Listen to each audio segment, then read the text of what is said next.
Support for First Coast Connect is provided in part by Baptist Health and North Florida TPO. Welcome to First Coast Connect. I'm Ann Schindler. Today, cats face an array of hazards from vehicles to predators, even freezing temperatures. But they can also be deliberately targeted by humans. We meet the scientists behind a new investigative initiative to combat cruelty to free-roaming cats. Later in the program, what a new statewide poll tells us about the upcoming midterms. And the artist Neri Ward joins us to discuss his monumental exhibit at Mocha Jack's. But first, a University of Florida team likens itself to a kitty CSI, using science and evidence to track and ultimately prosecute cases of animal cruelty. Joining us via video to tell us about the program, A Cat Has No Name, we're joined by Dr. Adam Stern, professor of forensic pathology at University of Florida's Veterinary Forensic Sciences program. Dr. Stern, thanks for being here. Thank you for having me. It's great to be here. We're also joined by John Kim, assistant professor at the school's College of Veterinary Medicine. Good morning. Good morning. Thank you for having me here. Thank you for being here. Dr. Stern, we've spoken before. When you were on last, we were talking about a statewide task force that you were establishing here on the First Coast, one of 3 statewide. Tell us, though, how do cats, and particularly free-roaming cats, fit into the overall picture of animal abuse, animal welfare? Yeah, sure. It's great to be back. I remember that meeting we had a year ago. So cats, the free-roaming cats, they unfortunately, they don't have a home, right? Their home is outdoors. And they come across a lot of issues, whether it is predators, vehicles, things of that nature. But unfortunately, there's also a more sinister thing that happens to them, where they do become victims of cruelty, simply because they're out there, and unfortunately, some people just want to harm them. And so they just kind of fall into the realm of the voiceless. And we now look at them more objectively to figure out what's going on, why they're dying. And so compared to other animals, whether we're talking about domesticated animals or farm animals, animals in the home, animals outside the home, how do cats rank generally when it comes to the perils that they face? Well, the free-roaming cats, the perils that they face, they get hit by cars and get predated on by coyotes, other animals out there. But in the work that we've done, roughly 4% of the cats, the free-roaming cats, something more sinister does happen to them, where they are either injured from, say, an air gun, or they are poisoned intentionally. In many of those cases, there can be an accident along the way, or just simply sort of beat up because somebody didn't like them and came across them and hit them.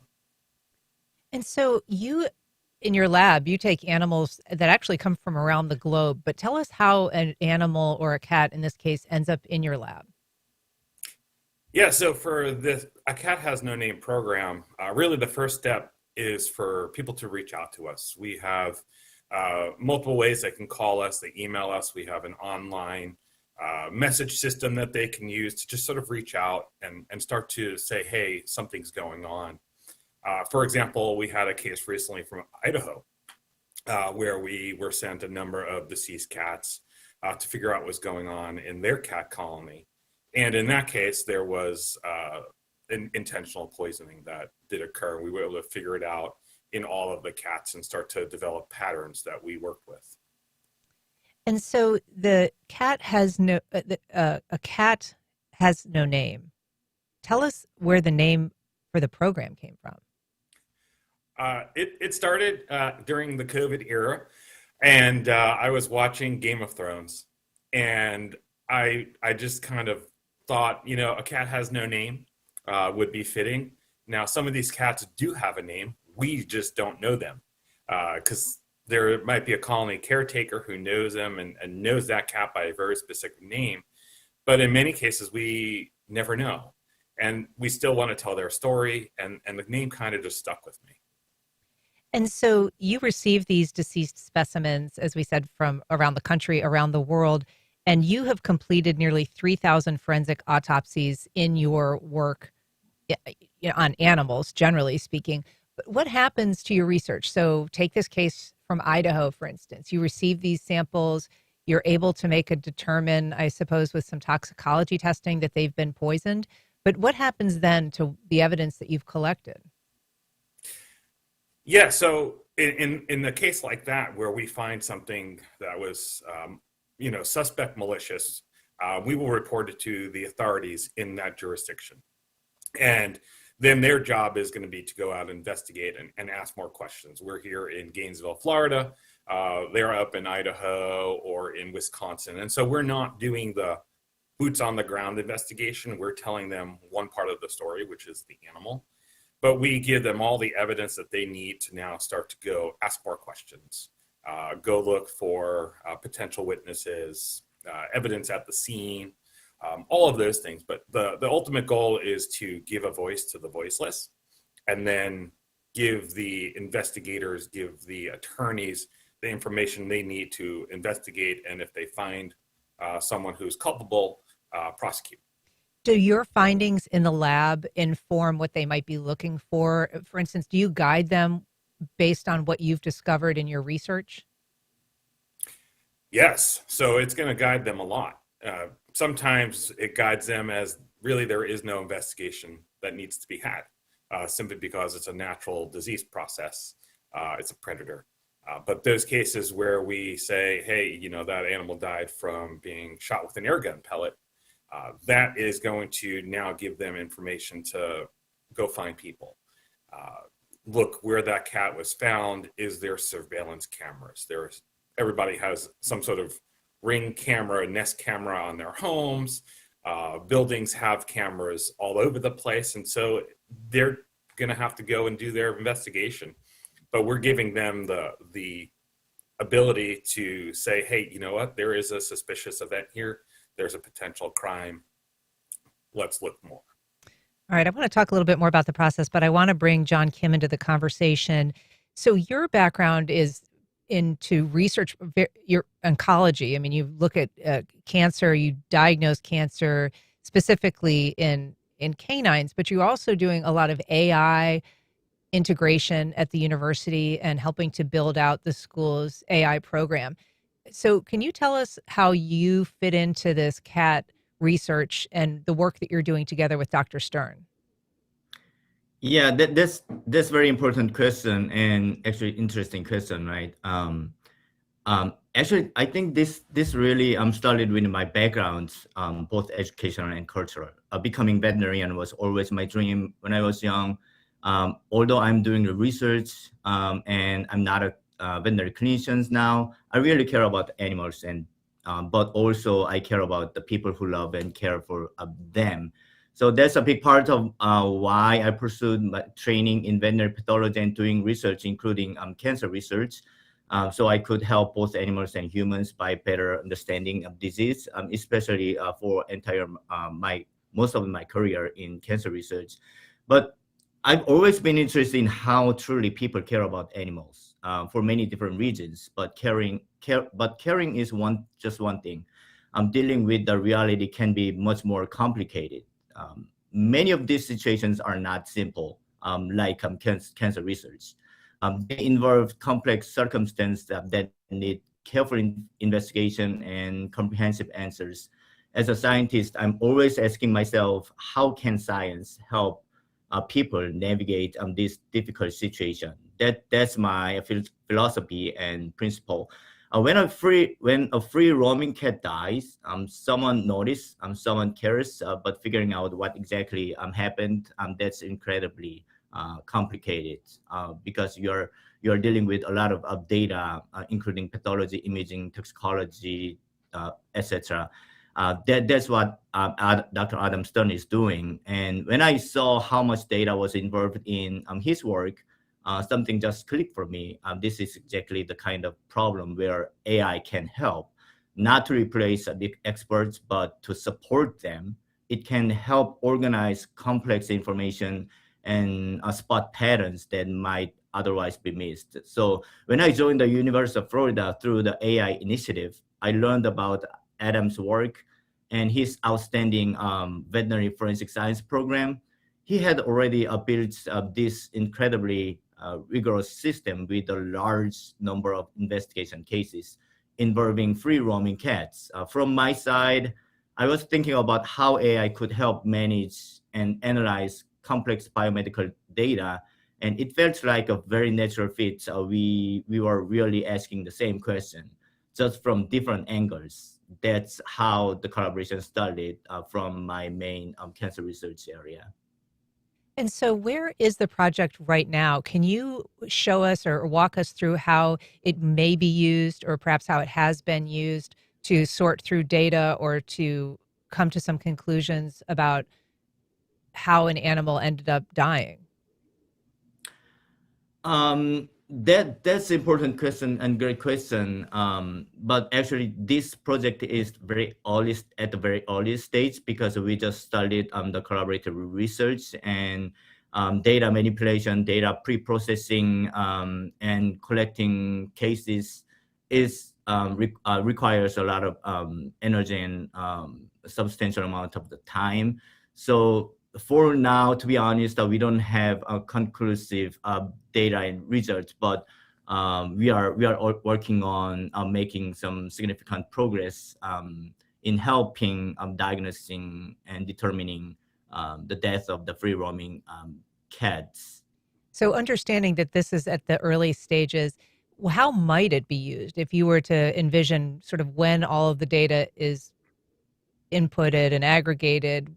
How might it be helpful? What could it do for researchers or investigators? So the main focus for us is to develop the more standardized and evidence-based approaches to investigating animal death. This not only improves animal welfare, but also builds a trust within the community by providing the evidence-based information, not just guessing or providing subjective manners. Dr. Adam Stern is doing really great job, and he's a renowned expert in this field, but he's not everywhere, and he cannot do everything. So we wanted to create very supportive of tools of using AI for his work and for the people who are interested in this field. If you're just joining us, we are talking to two animal cruelty researchers at the University of Florida whose work has focused on the abuse of free-roaming cats. If you have a question or a comment, you can join us on air at 904-549-2937, or you can go to firstcoastconnect.org to find out how to connect with us via email or social. Dr. Stern, to John Kim's point, you can't be everywhere all at once. This is a large-scale issue and problem. What is your capacity? I mean, you say, ideally people will reach out through one of the portals that you have available to get in contact if they have concerns or suspicions about mistreatment.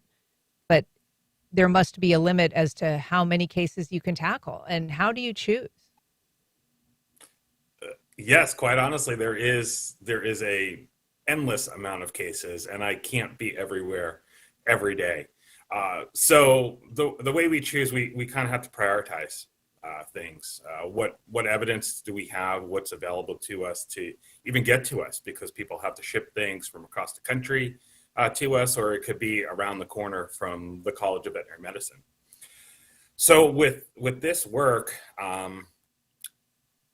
I would love to see how this work can become a huge screening tool for us as we input more and more data, looking for certain data points that might say, hey, this case, there's some red flags here, and we should be looking at this one in a little more detail, and say the other ones that the red flags don't pop up, more as a screening tool. We can try to identify someone else closer to that person potentially to sort of do the work for us, and then share it with us, and then we can kind of help them with their interpretations and things of that nature. But really looking for the artificial intelligence to be more of a supporting role than a replacement role. I don't know if you're familiar or maybe recall, but there was a really high profile case here in Jacksonville just a couple of years ago in the Springfield neighborhood of Jacksonville, where cats were found to be missing in large numbers, and the community sort of began to realize and to review its Ring camera, and there was some video of a man who was taking these cats. He ultimately ended up being charged with felony animal cruelty, a couple of counts, but this was a community that estimates they lost between 20 and 30 cats that they cared for or were their own cats. What do we know about, just first of all, these patterns of behavior? Is it true that someone who is abusing animals is doing it more often or more frequently than in just an isolated case? I think you really have to cross the spectrum. There are going to be isolated cases where it's sort of a one and done, and then you will have a person where they truly are, I don't want to say a serial killer of cats, but really that's what it comes down to, is somebody who will intentionally harm different cats over and over and over. And there's examples across the way. The other big thing that you have to think about, not only the animals, is that relationship to all other kinds of interpersonal violence, whether it's child abuse, elder abuse, spousal abuse, domestic violence. So even identifying somebody who hurts a single cat, you might find that they're actually also harming other individuals. So we sort of make those connections. In this case, the community really rallied, as I said, and united. Social media was a big tool. There was a lot of posts and images and sketches of the suspect on Facebook. And there was a lot of pressure that built on local law enforcement to do something. How present is that when, I don't want to downplay it, but I mean, if a cat is found dead or a couple cats go missing, is there generally a great deal of urgency in a very busy law enforcement city to tackle that? So the answer is there's urgency to look at that case. And that's where our A Cat Has No Name program really comes in, because we all know that everything gets ranked on, severity, how bad is the situation. And quite honestly, a lot of these large scale cat deaths where you might have a colony that loses 50% of the cats, as unfortunate as it is, it can be entirely natural. You get some diseases and they run through a colony and they decimate the colony, yet there is no human involvement. So what we're trying to do is sort of identify that very early on, so that way law enforcement, animal control, animal services, who might not have all the resources to do that aspect of the investigation, we do it for them. And then we say, hey, yes, you have a problem, or no, you don't, and it's entirely natural. So the program itself is designed to sort of, again, help other groups, the cats for sure, but then also the public, the investigating agencies. It really helps a lot of different aspects of the community as a whole. And you talked about how people who commit this kind of violence could be involved in other kinds of violence, but do we know anything about their profile? I mean, court records in this particular case in Jacksonville show that this suspect was related to a veterinarian. Is there any indication in terms of predisposition or exposure that might play into somebody's behavior when it comes to animal abuse? Yeah, there is. If you dig into their backgrounds, you might find that they, maybe it's someone in their 20s, and maybe when they were younger, they observed things that were done to animals where now they think it's okay. You can also find, with certain toxins, you start to think about, well, this person has a really good understanding because that is a unique poison that they use to kill these cats. So you can definitely start to look at their backgrounds. We do research looking at different aspects of society that might be risk factors for committing crimes against animals. So there is so much out there that we've already answered, but there's a ton more that we really still have to delve into and look at the social aspects of these individuals. John Kim, I want to ask you, because you are from South Korea. This is a country that has a lot of roaming cats as well. I saw a figure in some of the University of Florida data that said it was about 700,000 free roaming cats as of the early 2020s.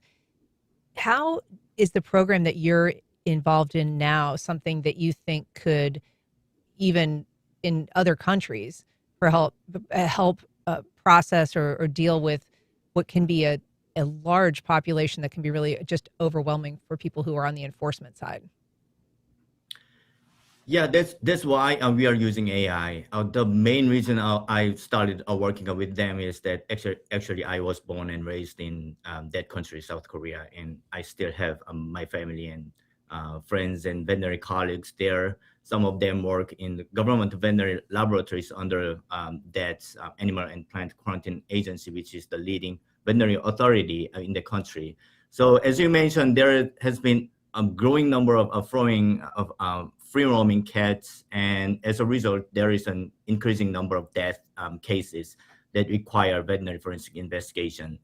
And we had the opportunity to connect Dr. Adam Stone with my colleagues in South Korea to discuss building an international research collaboration and scholar exchange program. Everyone immediately saw how meaningful and fascinating the project could be. And then we have technologies, but this technology has not been applied for this area. So there is a growing social issue by living with the cats by sharing the people's landscape and their spaces. So there is a big debate and controversial conversation and issues. So we are using maximizing the applicability of the new technologies for helping them in this specific area. Well, it's an exciting project, and I'm looking forward to getting an update when more of it is up and running. The program is called A Cat Has No Name. It's operated out of the University of Florida. Dr. Adam Stern, Dr. John Kim, thank you both so much for joining us this morning and telling us about it. You're welcome. Thanks for having us. All right. Up next, what new poll results can tell us about the coming midterm election.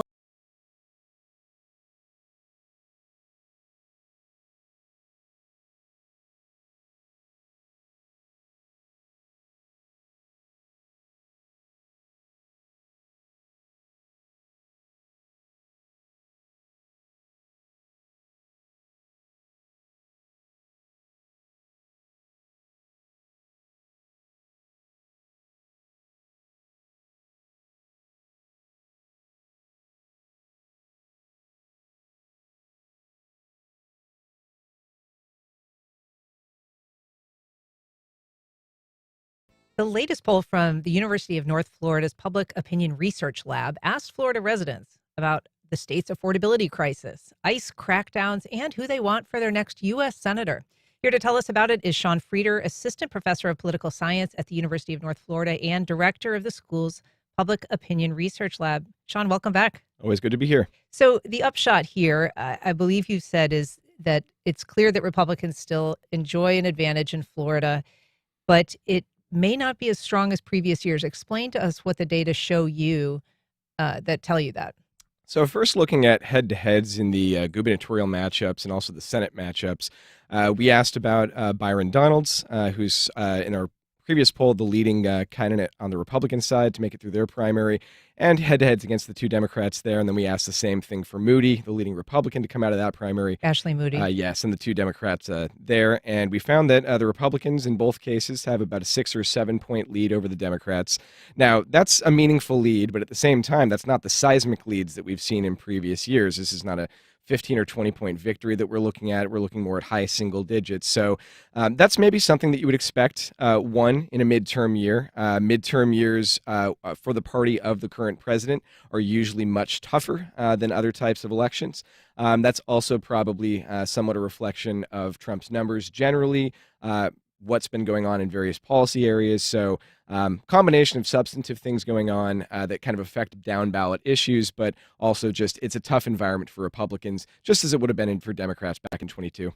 In terms of Trump's numbers here, President Trump had a 45% favorability, 48% unfavorable. But when his name was thrown into the mix in terms of who people support for governor, he really had an impact. You mentioned that you did a head-to-head kind of comparison about how Byron Donalds might fare in the gubernatorial race or how Casey DeSantis might fare. What happened when you told potential voters that Byron Donalds has Trump's endorsement? Yeah, endorsements matter, especially in primary races. So if you don't mention to voters that there's an endorsement out there, Donalds is endorsed by Trump. We put DeSantis, Casey DeSantis, who's not announced that she's going to run. That's speculative, but we put her, she's otherwise been in the front-runner conversation, up against Donalds. If you don't mention the endorsements, she's got about a 4-point disadvantage to Donalds. It's a pretty close race. You mention that Donalds has the endorsement, it becomes a blowout. She's down by about 35 points in that case. So Wow. endorsements make a huge difference. That makes it hard for her potentially to catch up because the other big endorsement potentially sitting out there would be Governor DeSantis' endorsement. Now, her being his wife, you would imagine that she would Presumably have the she'll get- tacit endorsement. That would be an awkward conversation if she didn't get that.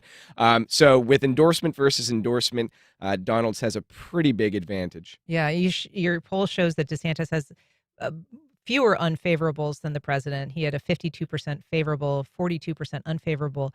But you note that in the Trump favorability ratings that 57% of independents were in the unfavorable category. What does that tell you about positioning for congressional races in the midterms? Yeah, independents in the state of Florida, this also looks similar to national numbers that we've seen elsewhere. They are frustrated right now. We see generally, if we look at net approvals, independents are down maybe negative 20, 25 on Trump on related issues. We asked a lot of questions related to immigration. If you mention Trump's name, that sort of insulates a little bit of their frustration.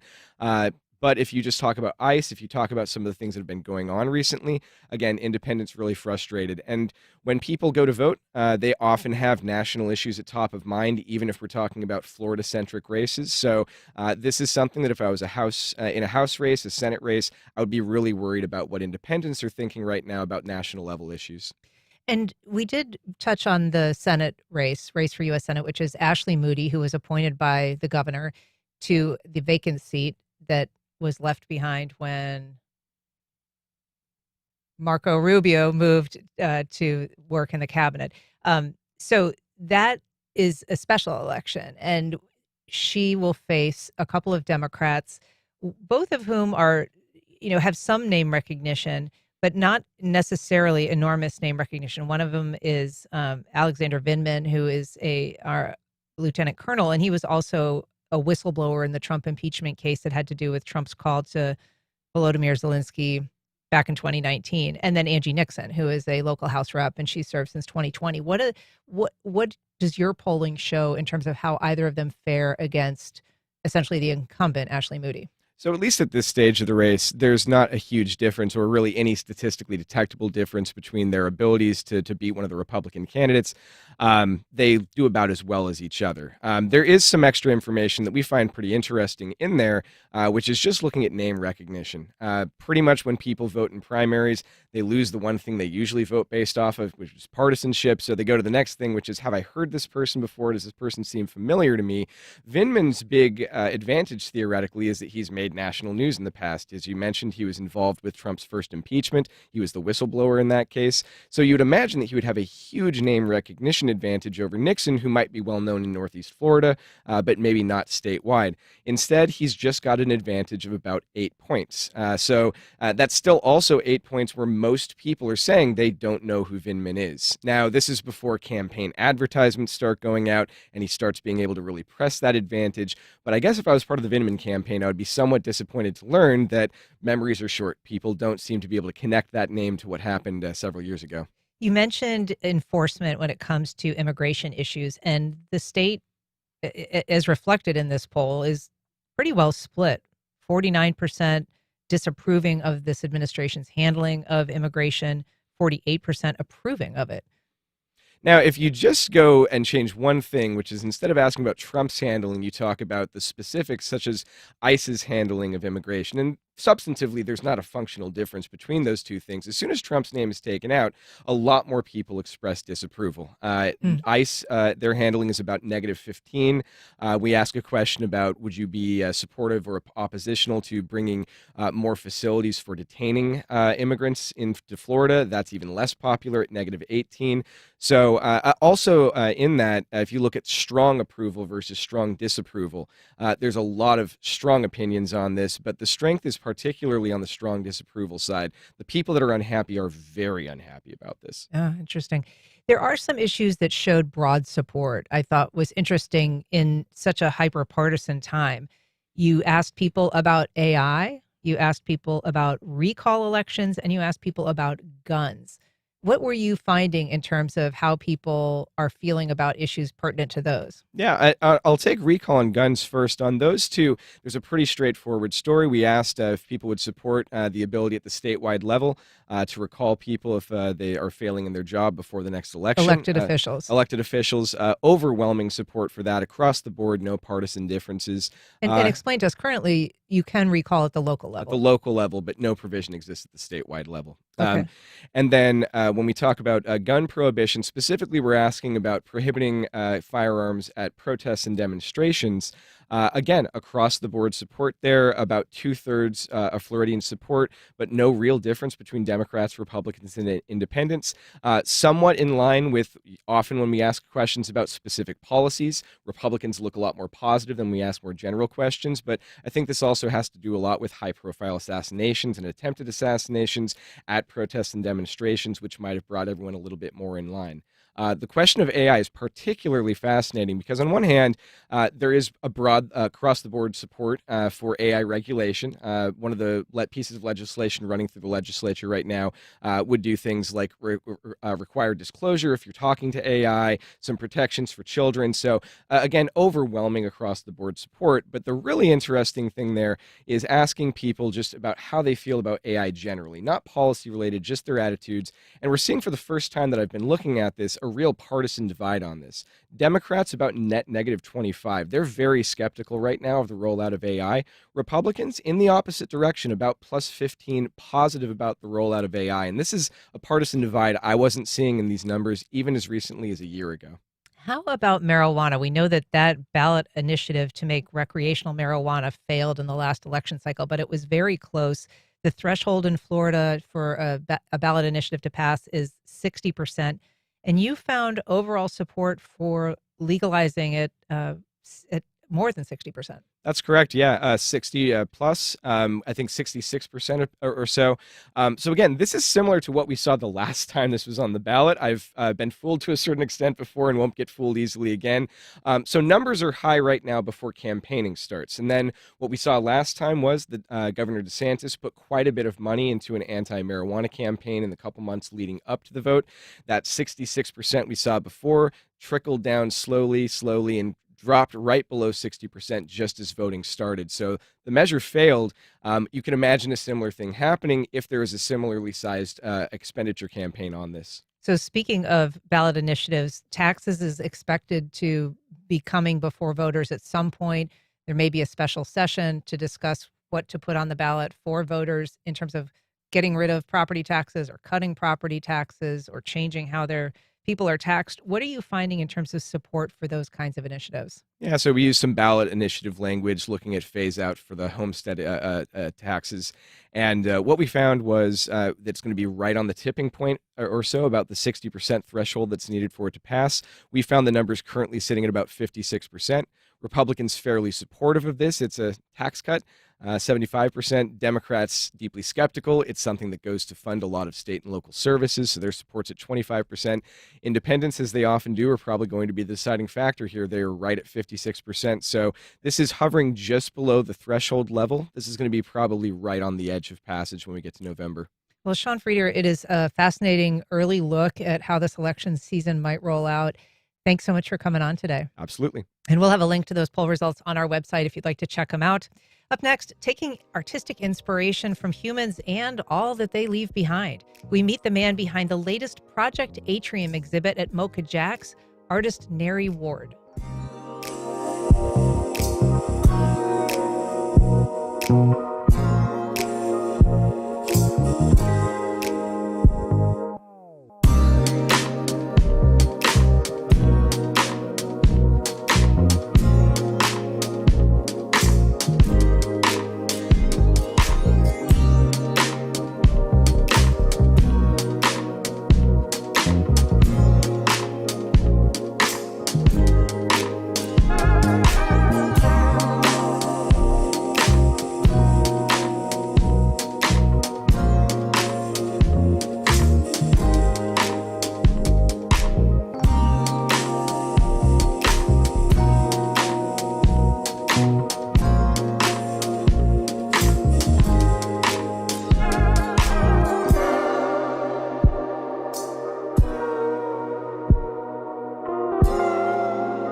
welcome back.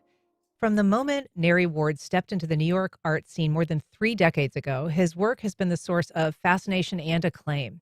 Using cast-off items and found objects, Ward transforms the mundane into haunting critiques of race, consumerism, and contemporary culture. His latest work is the latest Project Atrium installation at MoCA Jacksonville. Here to tell us about it is the artist himself, Neri Ward. Thanks so much for being here. That's a pleasure. We're also joined by MoCA Senior Curator Ilva Rao. Ilva, nice to see you again. The same. So, Neri, your installation at MoCA Jax is called Great Greetings. It opens tomorrow night. This is in MoCA's 40-foot atrium gallery. Tell us a little bit about the piece that you created and what you hope people see when they see it. Sure. Yeah. I think it's important that the piece is also in dialogue with the sculpture class, Enlivened Space class. I wanted to find a project that would allow their input and their way of sort of exercising some influence on the work. And these are UNF students, yes. the Enlivened Sculpture. Exactly. Okay. And so it brought me back to a body of work that I did earlier with these emergency blankets. And because they were malleable, but also because they were materials that I felt, a material that I feel doesn't get stuck in one place. Like it's a material that is dealt with during crisis moments, but also material that is, post-marathon recovery.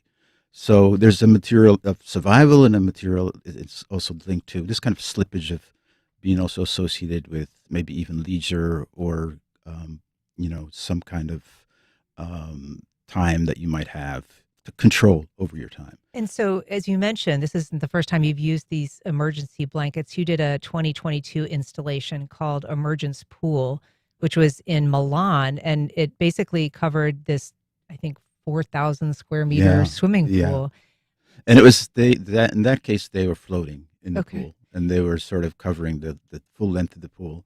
But they also had dependents. There were these flags as well in that piece that I brought back into the dialogue. There's you don't see it on the image, but there is also a soundtrack, a sound component to the installation where I interviewed immigrants, and they were talking about their memory of home. So there's And part of this was coming as there was this really awful, fatal migration in many cases of people crossing the Mediterranean. Exactly. Sometimes they would survive and be greeted and given these blankets. Yeah. Many of them did not survive. Yeah, and so that was the things to, and the pool is actually dedicated. The name of the pool was dedicated to a sort of fascist hero. It was still named after. It was a gold medal winner actually in World War II.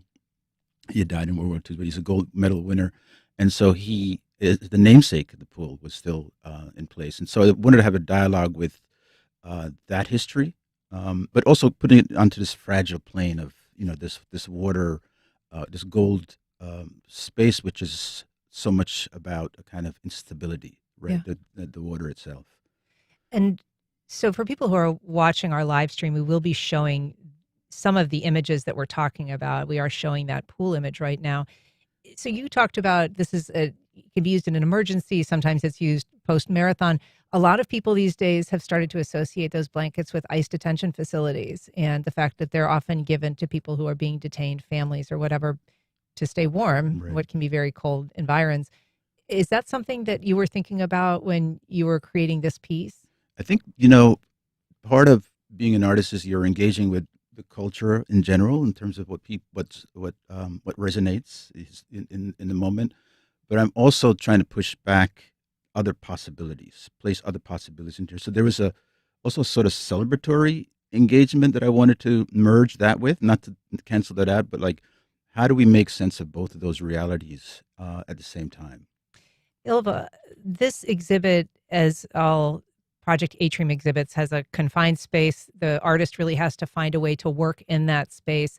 So how do you come to an understanding with the artist or an agreement about kind of what it might look like ultimately? Well, I always say it's the closest that I as a curator get to being an artist when I work with artists for the atrium, because it's such a unique space that it really challenges the artist, and oftentimes they can't come before they install. So you kind of have to translate how it feels like, and particularly in the case of Nari, that has to do so much with energy of the space.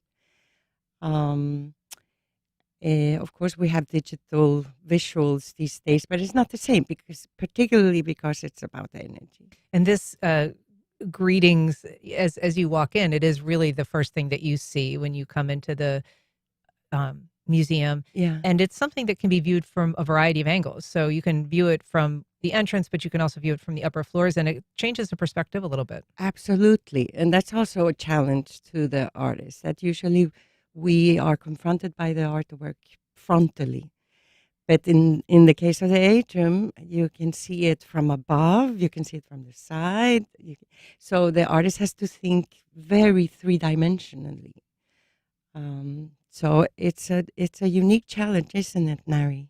Yeah, I think the other part of that component is really thinking about space and volume and the communal discourse, the idea that you're seeing it with other people, and that it's for me it was always about using that space as a part of the sculpture, as the sculpture in a sense.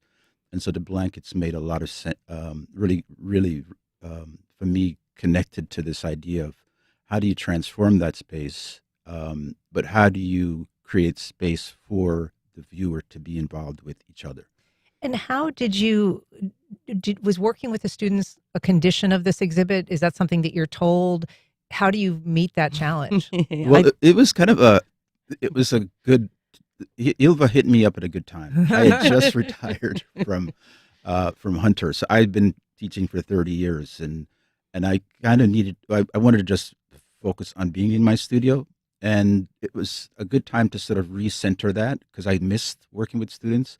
And so when she came and said, "Oh, this is an opportunity to work with students again," I was like, "Great, I'll be ready to do that." And so it was great because you get a range of input from them. And then there were some inputs that made sense for the project and others that I would try to gently say, yeah, maybe conceptually it's not related. We're going to have to take a short break. We'll be back in just a couple minutes. On the other side of this, we're talking to Ilva Rouse and Neri Ward. We'll be right back.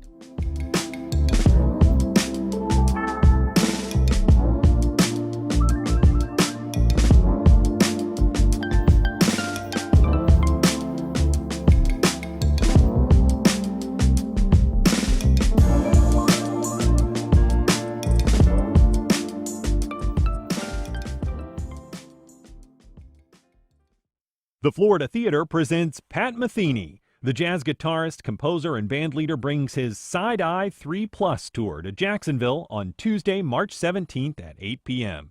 Tickets and information available at floridatheater.com. Terrell Hogan Law. I'm Wayne Hogan. Accidents can happen when you least expect it. For decades, our attorneys have dug out the facts to help juries decide who's at fault. More at terrellhoganlaw.com. Here Tomorrow provides no-cost, no-wait suicide prevention services in our community. The nonprofit will host its 5-year celebration, A Night of Promise, on March 21st. Tickets and information available at heretomorrow.org. Dependable, intelligent, local. WJCT News 89.9, where Jacksonville turns for trusted news and insight every morning. Jacksonville Today is investigative reporting that breaks news, voter guides, answers to your Ask Jax Today questions, ideas for what to do this weekend, local history spotlights, and a daily piece of uplifting news. We call it the little bit of joy. It's all in the free Jacksonville Today morning email. Sign up at jaxtoday.org.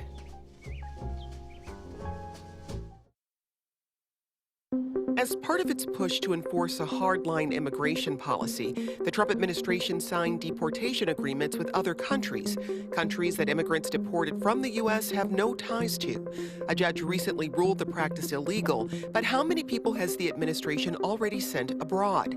The third country deportation policy, next time on 1A. Today, starting at 10 on WJCT News 89.9.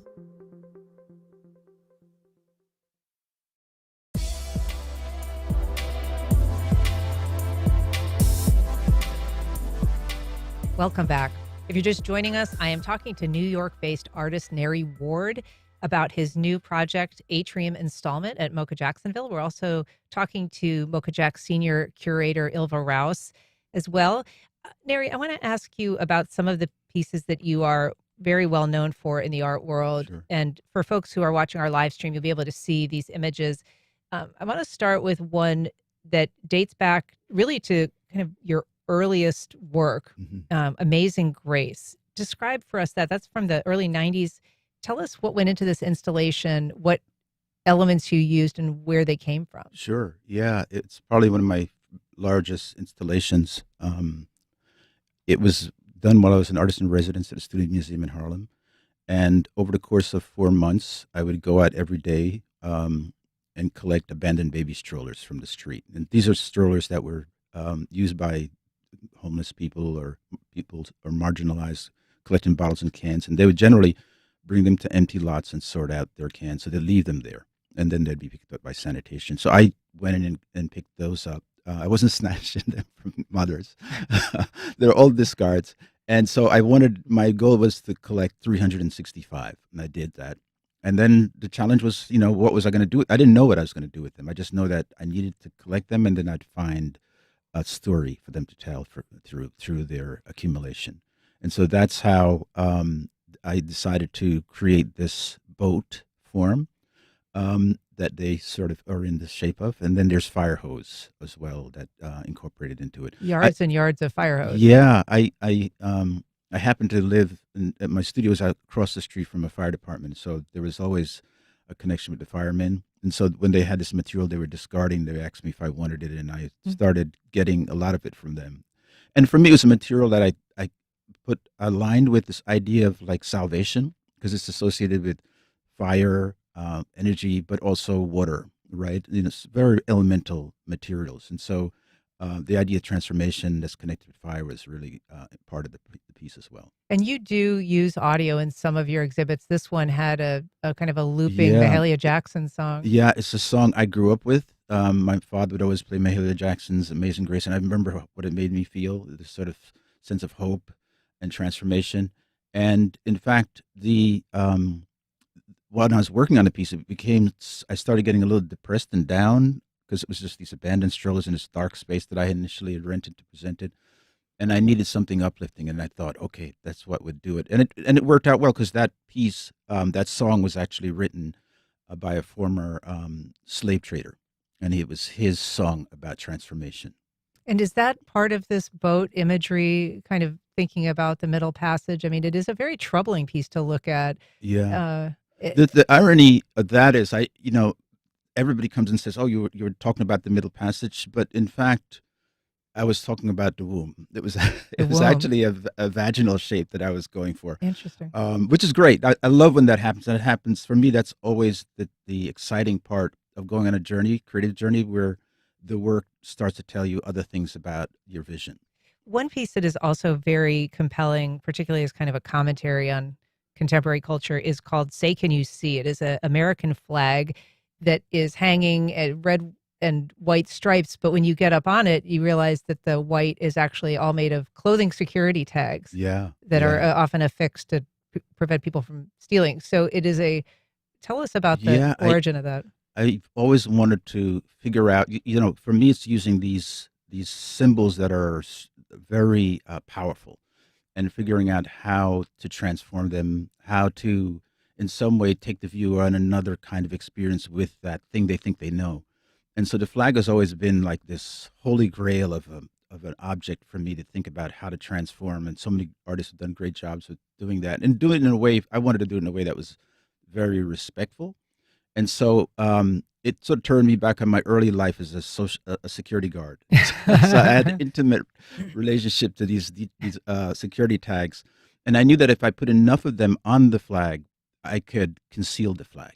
And the idea of this thing, this object, symbol that gets in some ways overburdened with security, that you can no longer see what it represents anymore, was really a kind of backdrop to my logic in working with the piece. One other thing that I think is important is, for me, it's also that the flag isn't ruined. That in fact, all those tags can come off, and you would never know that they was there. I do briefly want to talk about We the People, which is a well-known piece that you made. It's sort of woven shoelaces, but in a it kind of almost cast a shadow underneath the words. Tell us about that piece, and just briefly, because we got about a minute. Yeah, so that was again another big statement of a text that people think they know but never really think about. So I wanted to find a way to enlarge it and find a way that the viewing of it becomes the experience. Because if you're standing close, not sure what you're reading, but then if you step back, you get it becomes more legible. And I think that aspect of your relationship to it, to the text itself, is sort of resonates with the meaning of the word. Well, Project Atrium, it's Neri Ward's Great Greetings. It is unveiled tomorrow, March 5th. The exhibition runs through August 16th. The opening celebration tomorrow is free, and it runs from 8 to 9. Neri Ward, it is so nice to meet you. Thank you for being here. Thank you. Milva Rouse, thank you so much for being here. Thank you for having us. All right, and that's our program. Thanks for listening. Join us tomorrow when we talk with a career scientist about environmental bright spots. They exist. I'm Ann Schindler. You've been listening to First Coast Connect on WJCT News 89.9.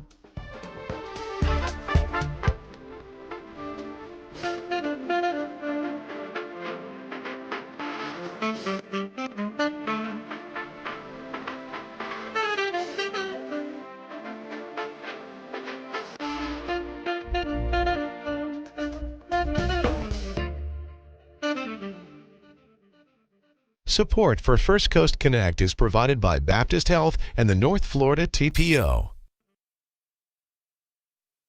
The North Florida TPO is dedicated to transportation planning, funding, clean fuels, and new technologies for a vibrant, resilient, and connected region. More information available at northfloridatpo.com. Baptist Health is a proud supporter of First Coast Connect. Baptist Health, committed to building a healthier community for all of us. More info at 202-4YOU or baptistjacks.com. Congaree & Penn, dedicated to agriculture and culinary endeavors, offering field-to-fork dining and outdoor experiences on over 300 acres. Sip, dine, explore. Information at congareeandpenn.com.